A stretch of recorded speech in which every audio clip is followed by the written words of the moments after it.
விருப்பம் இல்லாத பொண்ணை தொடர்றது உங்க அம்மாவை தொடர மாதிரி எல்லா தாயும் ஒரு நாள் சொல்லி பாருங்க.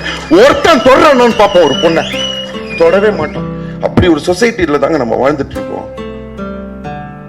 யார் தலைவன், இன்னைக்கு யார் தலைவன், நாளைக்கு யார் தலைவன், இது யார் கொடி, இது யார் கொடி, இது என்ன கொள்கை, அது எவன் கொள்கை, இன்னைக்கு எவன், எதுவுமே நம்மளுக்கு தெரியலையேங்க.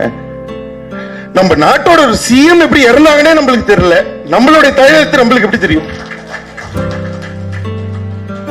என்னன்னா இப்படி ஒரு நிலைமை இருக்கும்போது as a parents பல பொண்ணுங்க வந்துல கஷ்டப்படுறாங்க. சின்ன குழந்தைங்களை போயிட்டு இது பண்றாங்கன்னு நான் ஒன்னே ஒண்ணு சொல்லுவாங்க. எல்லாரும் சொல்லுவாங்க இந்த மாதிரி தூக்கு தண்டனை போடுவேன், அது பண்ணுங்க இது பண்ணு.